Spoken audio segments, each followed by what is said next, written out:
Welcome to another edition of the Night Sky this week for June 7th, 2021.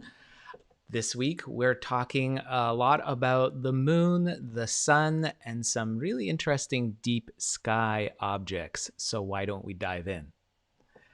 First off, I'd like to say a big welcome to everybody who's joining me. I've got the chat room open. The comments are coming in. I love seeing where all of you are located and doing your sky watching from. I see Melissa is there, Jason from Florida is there, Lorraine from Toronto, also Joe from New Mexico. Wonderful skies. I'm sure you have, Jojo, from where you are. And wherever you are, it doesn't matter. We may have clear skies at some point, so we can do some sky watching. That is for sure. And why don't we look at the planetarium software right off the bat? Here we are. We've got our sky set up for basically this week in June. And what you'll notice on Monday, June 7th, soon after sunset, looking towards the west, we'll see our friend Venus near the horizon. And then if we look closer up, higher up into the sky, you'll see our friend Mars lined up with Pollux and Castor. Now, if you wait a little bit longer after sunset, again, this is towards the west, and it'll be in a perfect alignment on June 7th. So we're recording this on Monday, June 7th. So if you wait until darkness starts to fall, getting dusk, maybe at least a half hour after your local sunset, looking towards that west, you'll see this lineup, this alignment of three star-like objects. The one on the left will be very distinctly orange. That's planet Mars. And then there's two bona fide stars, Pollux and Castor. These, of course, represent the heads of the twins, the Gemini twins. And if we wait until maybe an hour after your local sunset, they will be closer to the horizon, as you can see here in our planetarium program. And you'll see that lineup of three stars, star-like objects, Mars, Pollux, and Castor, perfectly lined up. So once it gets a little bit darker, it becomes much easier to spot because, of course, the glare from the sunset can really mask or block off star-like objects. It becomes a little bit harder to see. So the trick is wait a little bit longer. Be patient after your sunset, and you'll notice that at one point stars begin to appear in the sky, and that lineup will be very evident, something that'll be quite eye-catching right across the world. Anyone can see this on a clear night, Monday, June 7th, they're in a perfect alignment, but anytime this week, you'll see those three star-like objects all in a line, and our friend Mars, our neighboring world, is going to be on one end of that lineup, and Castor on the other side. Of course, what's interesting too with these two stars, Pollux is a distinctly orangey color, yellowy orangey color, much less so than Mars is, and it's located 33 light years away, and Castor is located almost 51 light years away. So just imagine that. It takes almost 51 years for the light to come from Castor to reach your eye. And Pollux, on the other hand, takes almost 34 years for the light to reach you. Now, while we talk about light years with Pollux and Castor, of course, with Mars, it's much closer. Mars is 343 million kilometers away. In light travel time, we're talking about 19 minutes. It takes almost 19 minutes for that light to reach your eye from planet Mars. So you're looking back in time. Every time you look in the sky, everything that you see that is celestial objects, these natural celestial objects, are at such a distance that it takes time for light to reach your eye. So that's basically one thing that you want to check out. Now, if we watch for the sky to darken completely, later on, anytime this week, the moon is basically out of the sky, the evening sky, late night sky, for all of this week. It's a really great time to do what's called deep sky observing. So check this out. So how about finding another of these patterns of stars? It's a great observing challenge, and it's called, there's actually two of them. There's one called the Great Diamond, and then part of this asterism called Great Diamond contains the Spring Triangle. So I want you guys to take a look at this. This is, again, a great guidepost for learning the night sky. And all of the action that I'm talking about is happening in the southwest western sky in the mid-evening. So we're talking maybe about an hour and a half, 2 hours at least after your local sunset, where the sky darkens. You'll be able to see stars. That's when you'll be able to pin out this great diamond in the sky. So this configuration is called an asterism. The most famous of all asterisms, by the way, is the Big Dipper that you see over here in the corner. I'll drag it down here. You can see the bowl here and the handle of the bowl, which is really the tail and back end of what we call Ursa Major, the Great Bear constellation.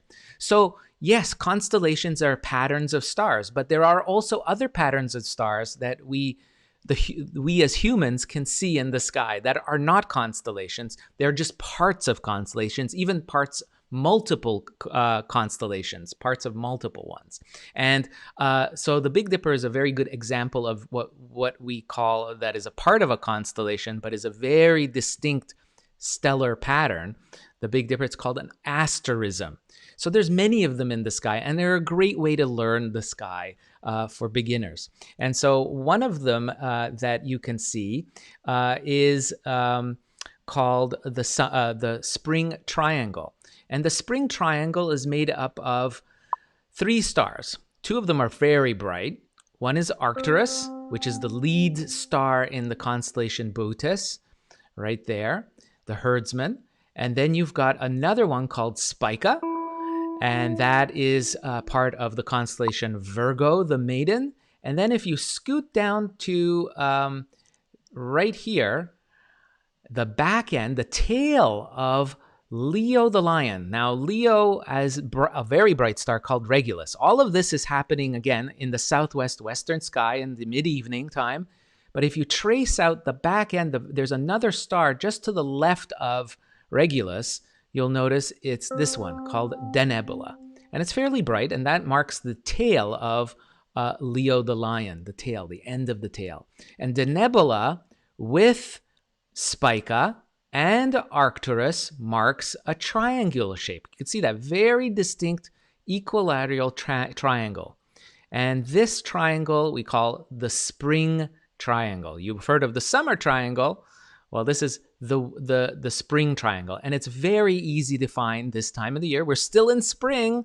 We still have a couple of weeks of spring left, and before we change our seasons here in the northern hemisphere, of course, it's the fall and the autumn in the southern hemisphere. We can see these 3 stars forming this beautiful triangle. I'd like you guys to try to see that. And the great diamond, I mentioned that as well. Now, the diamond, as you can imagine, we've got this 3 stars representing half of the diamond, and the other half is marked by a star in a very faint constellation, but it has one fairly bright naked eye star, and that's this one. It's in the constellation Canis Venatici. It's the Venetian dogs. You can see the 2 dogs here in this illustration, and the eye of one of the dogs is fairly bright. It's this one right here, Cor Caroli. Cor Caroli is a medium bright star. You can see it even from with the naked eye from a lightly light polluted suburb. You'll be able to see it, and you can see that Cor Caroli with Arcturus, Denebola, and Spica form a diamond configuration. See that? A diamond configuration out of these 4 stars. And that's called the Great Diamond. And it's visible everywhere around the world.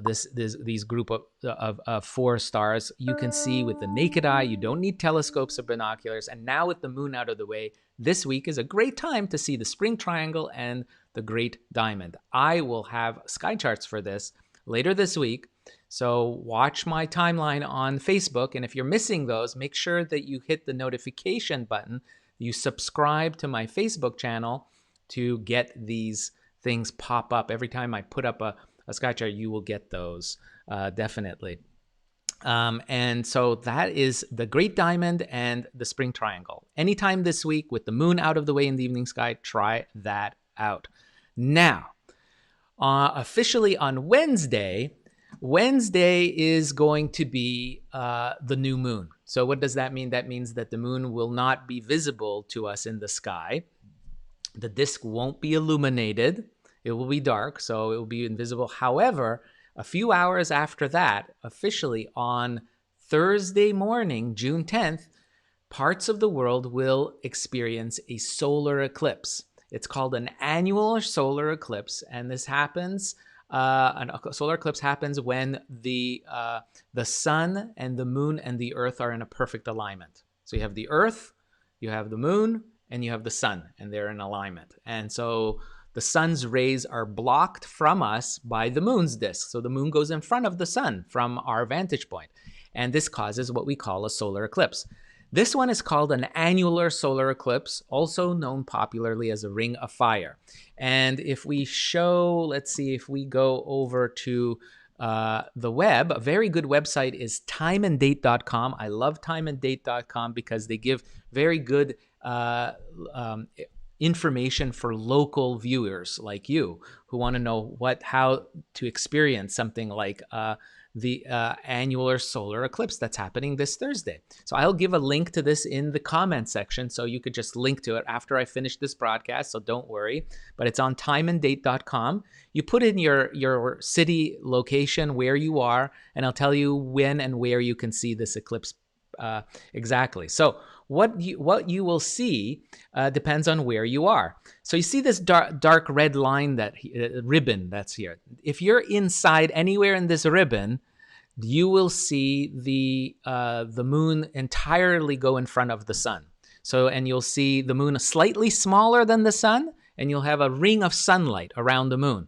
And that is why we call that a ring of fire eclipse.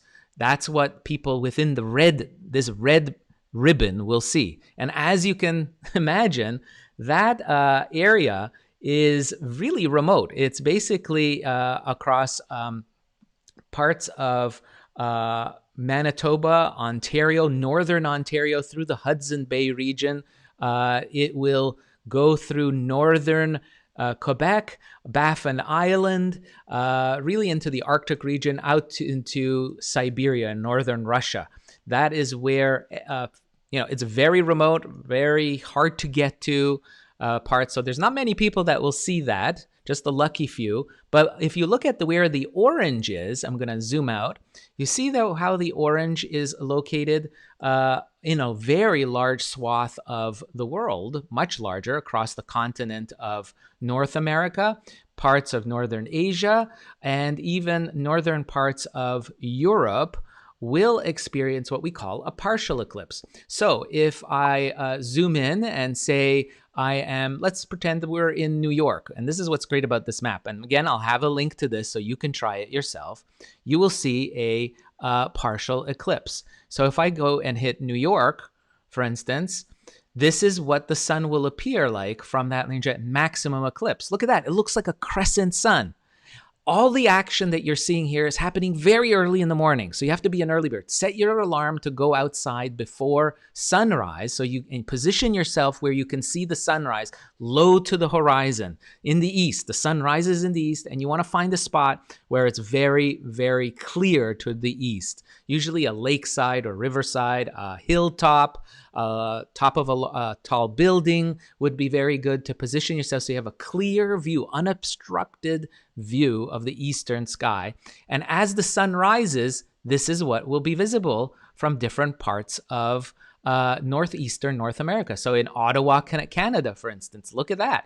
That's what the sun will look like next. And all of this will play out within the first hour and a half after your local sunrise. After your local sunrise in the east is when all of this is happening. So remember, it's a sunrise crescent sun that you will see on Thursday, this June 10th. Now, remember, very important, never look at the sun for extended periods of time. It'll be low in the horizon, which means it'll be easier to see with the eye, but not for an extended time. Always make sure that you have solar eclipse glasses at hand to see it safely, very important, or use a pinhole projection system where you can punch a hole in a piece of paper and then hold another piece of paper in back of it and then allow the sunlight to go through the hole in your first paper, and it'll cast an image of the sun on the other paper. That's called a pinhole projection method to looking at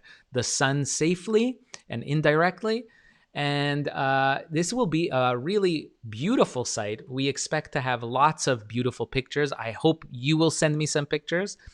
So that's the situation here. You can see it goes down, even folks in Washington and parts of Virginia, West Virginia, Ohio, Michigan, Wisconsin, all of you folks in these regions, Ontario, Winnipeg, up into northern Saskatchewan, the northeastern parts of Alberta, into the Yukon, Nunavut region, we'll see a partial eclipse going across the pond into Europe. You can see that even in England, like in London, England, this is what in London, England, almost at local time, late in the morning, just before noon, around 11 o'clock in the morning, you'll see a big bite taken out of the sun from London, England, giving you an idea. And if you're in Scotland, for instance, in Edinburgh, in Scotland, again, another even bigger bite visible. Again, around 11:17 a.m. is the maximum solar partial eclipse visible from Scotland. About 31% of the sun will appear covered from this part of the UK. And folks, even in Berlin, Germany, look at that. A smaller bite taken out of the sun, visible at a 12:38 p.m. local time at around lunch hour. 13% of the sun's disk will be covered. So as you can see, there's a large swath of the world that will see at least a partial eclipse. We expect lots of amazing pictures being sent back of that solar eclipse. I'll have more information in the comments after this broadcast. I'll pop those links in for this so that you can explore this yourself of what you can expect to see with the eclipse. So what else is there to see? Well, we're not finished quite yet for the week. If we turn our attention to Friday evening, just after sunset, what you will notice is that after the eclipse, don't forget, the moon is in front of the sun, in front of the disk of the sun. It will move off. And by the next day or two, you will see the moon next to, let me see if I can get this there. You'll see that by Friday, Saturday, look at what you'll see here by Saturday and Friday. So this is Friday night, okay? Friday night, you will have this beautiful view of Venus and the moon together. And that is a really, really nice, nice sight. Because you'll see a super thin crescent. And it'll be a bit of a challenge with the naked eye, but an easy sight with binoculars. So do try to see this with binoculars. It's a beautiful sight together. There we go. But you can see that very, very nicely, the two of them together.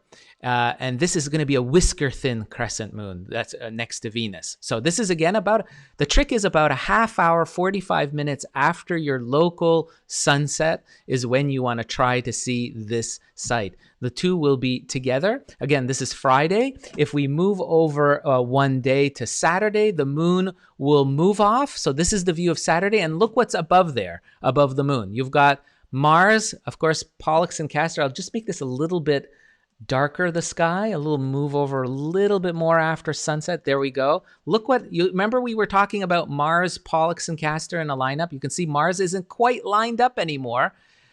Mars is moving in its orbit around the sun, as is the Earth. So it'll be not in a perfect alignment by Saturday, but there's the moon, the crescent moon, and it'll be wedged in between Mars and Venus on Saturday. And then check this out on Sunday evening after sunset.